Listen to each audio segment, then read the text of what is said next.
अयोध्या में बनने वाले भगवान श्री राम के भव्य मंदिर में भगवान श्री राम के आराध्य भगवान भोलेनाथ के मंदिर का निर्माण होना है, जिसके लिए मध्य प्रदेश खरगोन के नजर निहाल आश्रम से शिवलिंग अयोध्या पहुंचेगा।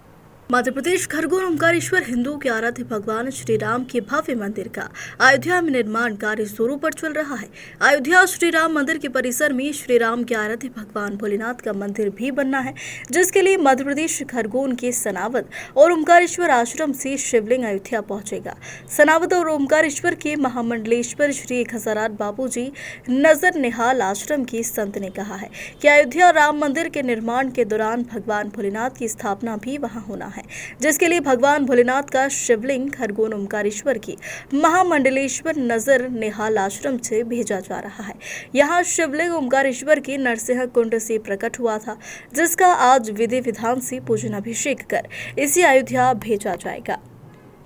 जो कि भारतीय सनातनी हिंदू धर्म का आस्था का केंद्र अयोध्या का राम मंदिर है, जहां मध्य प्रदेश के ओमकारेश्वर भगवान रामेश्वर शिवलिंग स्थापना किए जा रहे हैं और जिसकी नजर निहाल आश्रम के श्री 1008 संत बापूजी का क्या कहना है, आप भी जाने। हमारी इच्छा है कि नर्मदेश्वर भगवान श्री राम के मंदिर में हो, तो मेरी ऐसी भावना है कि आपके द्वारा वो नर्मदेश्वर हमको प्राप्त हो। मेरे मन में भाव आया कि भगवान के प्रति यदि इतना सौभाग्य मुझे प्राप्त हो रहा है, तो क्यों न नर्मदेश्वर इतना दिव्य सुंदर शिवलिंग की खोज की जाए। और उस शिवलिंग की खोज के लिए हम लोग नौका के द्वारा जब गए और भगवान ने ऐसी कृपा करी कि 10-12 साल पहले किसी नाविक लोगों ने इसको नरसिंह कुंड से निकाल करके वहाँ रखा था, लेकिन फॉरेस्ट की भूमि होने के कारण उस भूमि से उठा नहीं पाए। तो हम लोगों ने जो फॉरेस्ट के अधिकारियों से बात करी कि इस प्रकार से ये नर्मदेश्वर भगवान अयोध्या जाएंगे, तो सभी लोगों ने भाव भक्ति के साथ में संयोग किया और फिर नर्मदेश्वर को निकाल करके आज जो दिव्य स्वरूप आपके सामने विद्यमान है, ये 18 अगस्त 2023 के दिन पुण्य सलीला माँ नर्मदा की गोद नजर निहाल आश्रम से श्रीधाम अयोध्या के लिए यात्रा प्रस्थान होगी। तो इस यात्रा में सनातन संस्कृति, हमारा जो आज वर्तमान परिवेश विश्व गुरु की ओर अग्रसर भारत हो रहा है, उस भारत भूमि को हम विश्व के पटल पर राम मंदिर के माध्यम से और राम सनातन धर्म जो है संपूर्ण विश्व में जो संत है,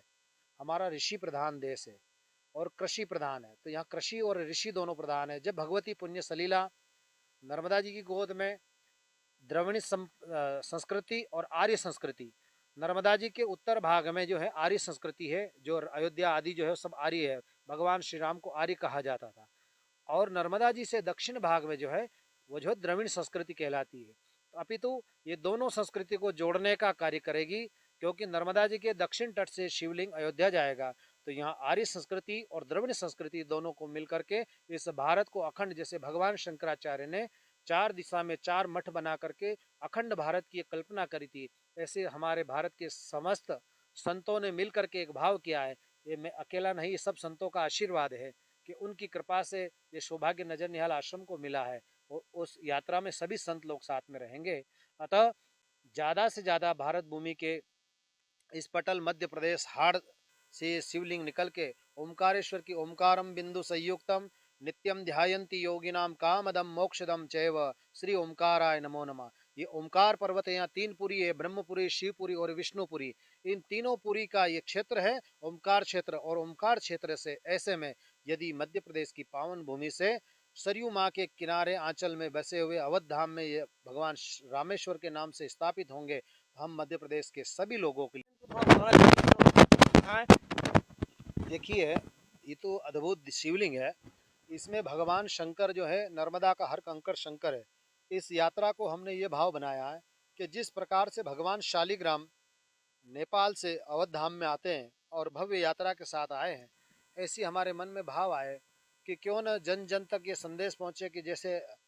राम शिलान्यास जो हुआ था और घर घर से शिला के लिए लोगों ने चंदा इकट्ठा करके कार्य किया, लेकिन इस